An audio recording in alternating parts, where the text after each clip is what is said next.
Assalamualaikum warahmatullahi wabarakatuh. Selamat pagi teman-teman semuanya. Pada pertemuan yang kelima kali ini, pada perkuliahan hadis-hadis hukum pidana, kita akan membahas mengenai hadis-hadis yang berhubungan dengan tuduhan, terutama tuduhan zina. Dalam pembahasan kita kali ini, kita nanti bisa perlebar atau memperluas pembahasan kita ke dalam masalah-masalah hukum pidana terkait dengan tuduhan-tuduhan. Banyak sekali sebenarnya dasar-dasar hadis terkait dengan tuduhan-tuduhan. Nah, nanti kita akan sedikit banyak membahas terkait dengan itu. Sebelum kita membahas mengenai hadis-hadisnya, terlebih dulu kita membahas mengenai undang-undang kita yang membahas mengenai tuduhan-tuduhan. Pada dasarnya, tuduhan-tuduhan atau yang dikatakan fitnah ataupun perbuatan tersebut yang itu harus memenuhi unsur-unsur yang ada di dalam pasal 311 ayat 1 KUHP. Jadi ini menerangkan bahwa barang siapa yang melakukan kejahatan, menistakan atau menista dengan tulisan, dalam hal ini ia diizinkan untuk membuktikan tuduhannya itu jika ia tidak dapat membuktikannya dan jika tuduhan itu dilakukan sedang diketahui tidak benar, dihukum karena salah memfitnah dengan hukuman penjara selama-lamanya 4 tahun. Jadi ketika ada seseorang yang dia melakukan tuduhan dan dia bisa memberikan bukti-bukti yang jelas terkait dengan tuduhannya, maka hukum bisa tetap berjalan. Akan tetapi ketika dia tidak mampu membuktikannya, maka dia bisa dihukum gitu. Jadi bisa dihukum penjara kalau di sini. Nah, unsur-unsur dari pasal 311 ayat 1 di KUHP tersebut adalah yang pertama merujuk pada seseorang. Itu. Atau kalau di dalam misal ada yang namanya mukallaf, pada ketentuan-ketentuan orangnya harus berusia berapa. Kemudian yang kedua adalah ada unsur menistakan orang lain secara lisan ataupun secara tulisan. Inilah yang nantinya akan digali lebih dalam mengenai apakah seseorang dalam melakukan tuduhan-tuduhan tersebut ada unsur menistakan atau tidak. Atau sebenarnya itu memang sudah menjadi budaya yang itu tidak ada unsur menistakannya. Jadi kita harus melihat sebenarnya keinginan apa atau tujuannya apa di dalam seseorang melakukan tuduhan-tuduhan tersebut. Selanjutnya adalah orang yang menuduh tidak dapat membuktikan tuduhannya dan jika tuduhan tersebut diketahui tidak benar. Jadi yang pertama adalah dia tidak bisa membuktikannya. Jadi orang menuduh tersebut tidak bisa membuktikan tuduhannya tersebut. Selanjutnya, tuduhan tersebut itu bukan hal yang benar. Gitu. Dalam artian, ketika ada seorang menuduh seseorang telah melakukan pencurian, nah, sedangkan padahal bapak atau misalnya si B ini dia tidak melakukan pencurian, nah maka itu tidak benar. Faktanya tidak bisa membuktikan kejelasannya atau kebenarannya. Misalnya ada unsur di pasal 331 juga yang ini merujuk pada ketentuan menistakannya. Jadi dari pasal 310 ini juga menjelaskan pada ayat 1 ini yang berbunyi barang siapa yang sengaja merusak kehormatan atau nama baik seseorang dengan jalan menuduh dia melakukan sesuatu perbuatan dengan maksud yang nyata akan tersiana tuduhan itu. Dia bisa dihukum karena menistakan dengan hukuman penjara selama-lamanya 9 bulan atau denda sebanyak 4.500. Tentunya kita tidak bisa tekstual melihat pasal ini ya. Seperti halnya kita membaca atau mencoba memahami apa yang dimaksudkan di dalam hadis-hadis Nabi Muhammad SAW terkait dengan ketentuan-ketentuan hukum yang berkaitan dengan tuduhan-tuduhan. Maka kita harus melihat konteks sekarang juga dan konteks pada masa itu sebenarnya apa yang diinginkan, terus nilainya itu untuk masa sekarang berapa gitu, untuk kebutuhan sekarang.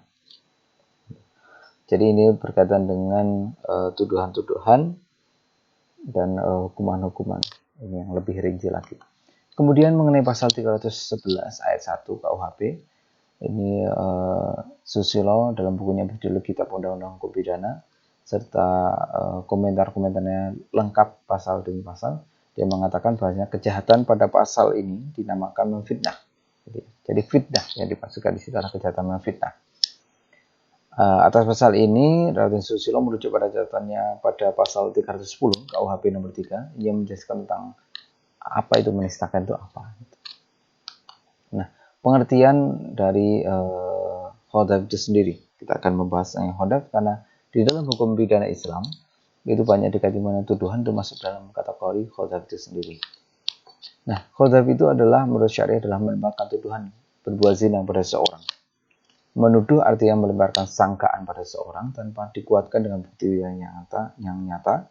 Dalam masalah khodaf, orang yang menuduh tidak dapat menunjukkan bukti-bukti yang nyata. Dan itu sama dengan konsep tadi, lalu menuduh sangat berbeda dengan memberikan kesaksian suatu perkara atau kejadian. Di dalam hadis Nabi banyak sekali diterangkan mengenai khodaf ini.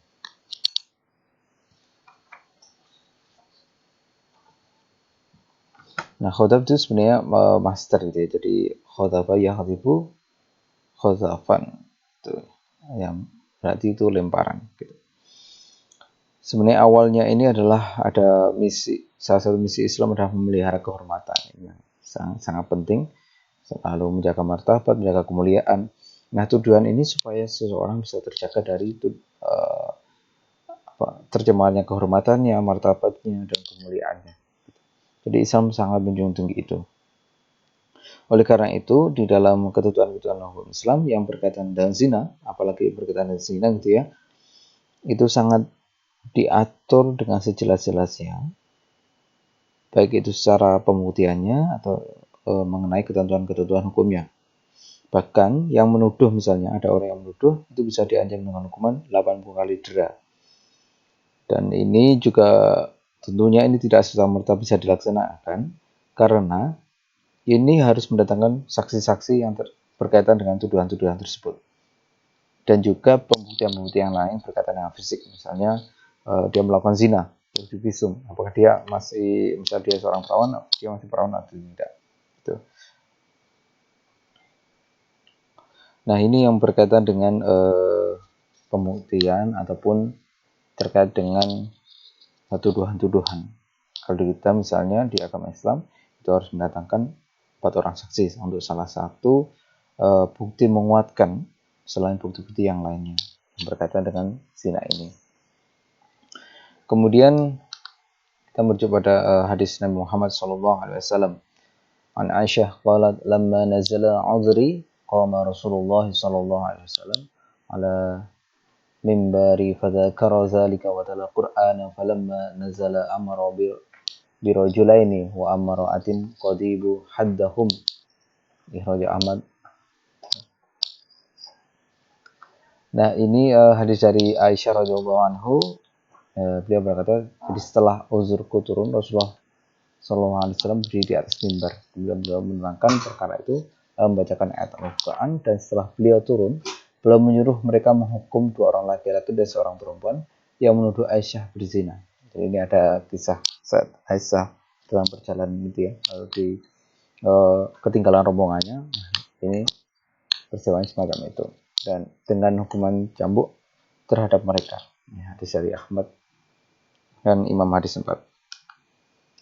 Ini di surat An-Nur juga dijelaskan walladzina yarmuna azwajahum wa lam yakul lahum syuhada'u li anfusuhum fa syahadahu ahadihim arba'u syahadatin billahi innahu laminas shadiqin wal khamisatu anna la'natullahi 'alaihim in kana minal kadzibin. Ini dari orang-orang yang menuduh istri yang berzina, padahal mereka tidak mempunyai saksi-saksi. Jadi ada 4 orang saksi selain diri mereka sendiri. Masing-masing orang itu adalah harus 4 kali bersumpah. Jadi selain dia harus mendapatkan sanksi, dia juga harus bersumpah atas nama Allah Subhanahu Wa Taala. Ini yang membedakan hukum acara pidana Islam dan hukum acara pidana kita ya. Dan bahwa sesungguhnya dia termasuk orang-orang yang berkata benar, dan sumpah yang kelima bahwa Allah akan menimpanya jika dia termasuk orang-orang yang berdusta. Ini ada juga hadis dari Amr Rabi'ah radhiyallahu anhu, faqala adrakta Umar bin Khattab wa Utsman bin Affan wa khalifa aw halumma jara fama ra'aita ahadan jaladan 'abdan fi qaryah aktsara man arba'in. Jadi sungguh saya telah mendapatkan Abu Bakar, Umar, Utsman dan orang-orang yang sesudah mereka. Saya tidak melihat mereka menjatuhi hukuman jelik kepada hamba saya karena menuduh zina kecuali 40 kali jelik. Jadi dari Abu Bakar, Utsman dan para sahabat itu menjatuhkan minimal 40 kali jelik. Nah, syarat-syarat dari Qadzaf itu apa sih? Yang pertama adalah orang yang menuduh berbuat zina dapat dikenakan 80 kali atau 40 kali jilid apabila yang memenuhi syarat-syarat berikut. Jadi yang pertama dia harus balik, berakal sehat, bukan orang tua, tertentu, lalu misalnya ayah, ibu, kakek, nenek dan seterusnya. Ini sebenarnya ada ketentuan-ketentuannya ya, gitu ada ketentuan-ketentuannya.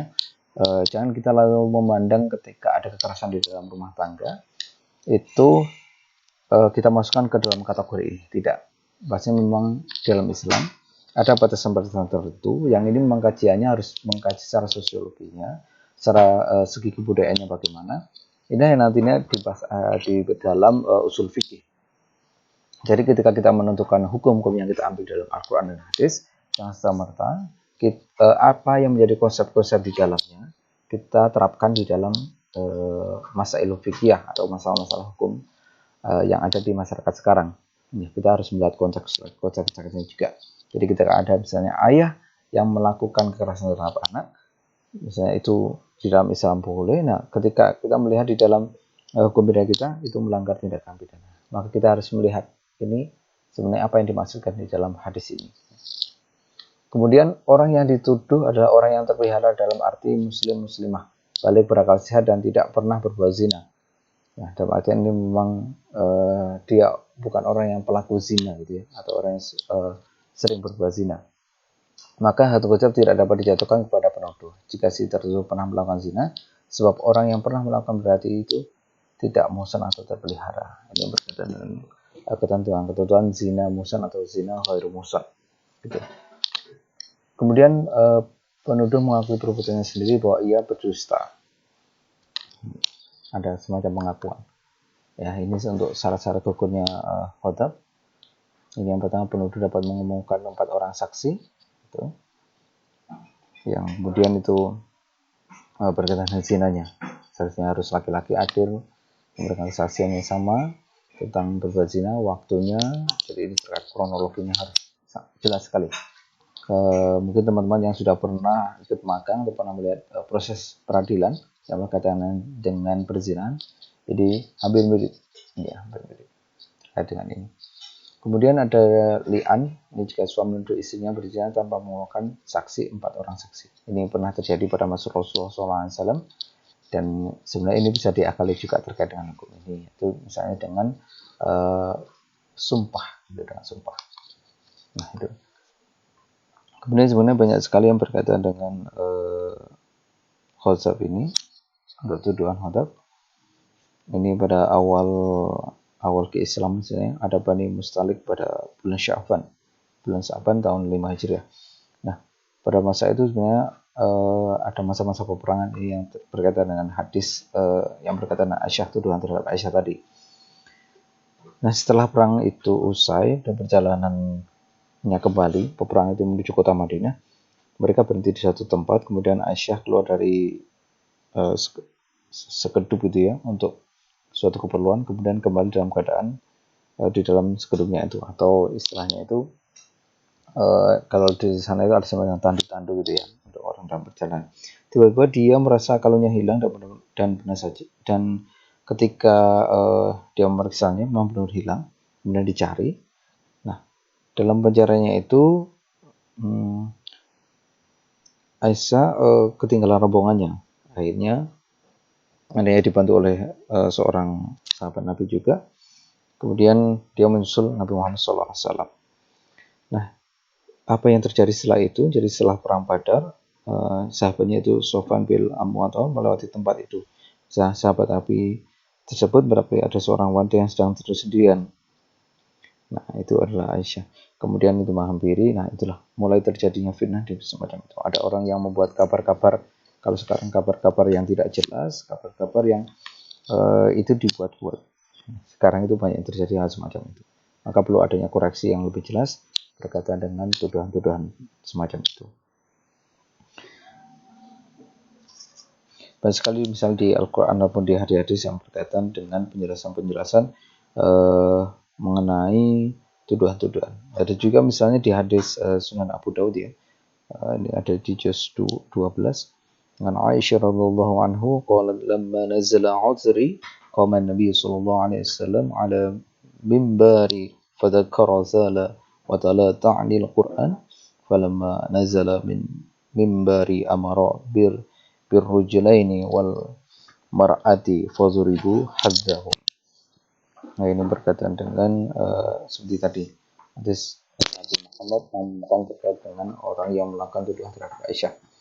Lalu lebih jelasnya dijelaskan juga oleh Abu Hurairah di Sahih Bukhari-nya.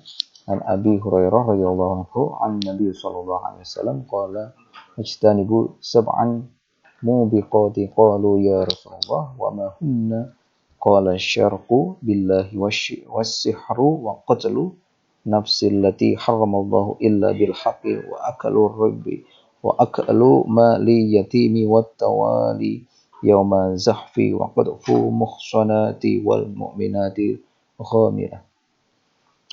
Ini berkaitan dengan kita menjauhi 7 tindakan yang menghancurkan. Itu Rasulullah SAW sendiri yang mengatakan jadi yang pernah menyekutukan Allah, melakukan sihir, membunuh jiwa, ini pembunuhan ya.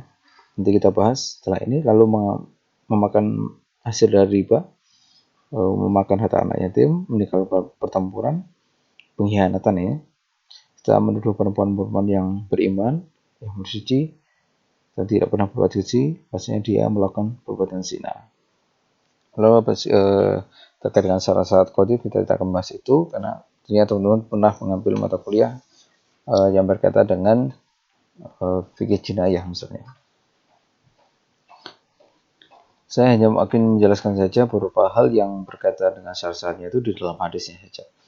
Ada hadis juga yang hadis ini ya, An-Nasa'i. An Aisyah an Nabi sallallahu alaihi wasallam qala rufi'al qalamu an thalathin an naimina hatta yastayqitu wa an saghiri hatta yakbura wa an mabnuni hatta yanqila aw yufiq. Ini berkaitan dengan hukum yang dibawakan pada yang tidak dibawakan ataupun jika orang ada dalam status ini maka dia tidak dikenakan hukum. Yang pertama orang tidur, anak kecil, dan orang gila sampai sadar. Ini ada ketentuan sampai sadar. Dalam artian ketika ada seorang gila yang dia sudah tidak gila lagi maka dia bisa dijatuhi hukuman berkaitan dengan ini. Lalu ada juga hadis yang dari Ibnu Majah an Abi Dzarrin Ghifari qala Rasulullah sallallahu alaihi wasallam innallaha tajawaza an ummati khata'an wan nisyana wa ma stukbirihu alaihi. Jadi berkaitan dengan sama ketika ada seorang yang memang tidak sengaja atau kealpaan ataupun dipaksa, ini tidak bisa dikenai hukuman. Ya, ini juga diatur dalam hukum pidana kita. Kemudian yang berkaitan dengan orang yang misalnya orang yang apakah dia itu seorang yang mahzub atau tidak. Mahzub itu kalau dulu ada yang namanya budak-budak ya, kalau sekarang sudah tidak ada budak-budak. Okay. Kita tidak akan bahas itu. Kemudian yang berkaitan dengan tata cara dalam persaksiannya itu di Al-Quran Surah An-Nur ayat 4 itu dijelaskan mengenai persaksian seperti tadi. Persaksian harus menangkan 4 orang saksi. Kemudian di surat An-Nur ayat 23 juga diterangkan. Kemudian ada hadis juga yang berkaitan dengan perbuatan-perbuatan yang harus dihindari dari masalah khotbah ini. Mungkin saja untuk kuliah pada kali ini yang berkaitan dengan tuduhan-tuduhan. Kita bisa mengambil intisari dari beberapa hadis-hadis ini, bukan serta-merta kita mengambil khususnya hadis-hadis yang berkaitan dengan tuduhan ini itu yang berkaitan dengan zina saja, tidak. Tetapi unsur-unsur yang berkaitan dengan tuduhan-tuduhan dan tuduhan yang berkaitan dengan tindakan kejahatan yang lainnya itu bisa dianalogikan ke sana atau dikiaskan ke sana yang berkaitan dengan hadis tadi. Yang paling pokok adalah yang pertama dalam hukum acara. Dalam hukum acara itu sangat penting sekali seperti mendatangkan saksi, pembuktian dan lain-lain. Itu memang perlu ditekankan karena itu yang menjadi dasar dalam penentuan-penentuan hukum pidana. Di dalam Islam juga sudah dijelaskan secara rinci, secara lebih mendetail lagi, entah itu yang melakukan tuduhan ada dalam hubungan suami istri ataupun di dalam lingkup kemasyarakatan yang lebih luas. Gitu. Dan kita juga harus melihat dampaknya, seberapa besar dampaknya itu bisa mempengaruhi dalam ketentuan hukumannya atau hukumannya. Sekian kuliah kita pada ini. Wassalamualaikum warahmatullahi wabarakatuh.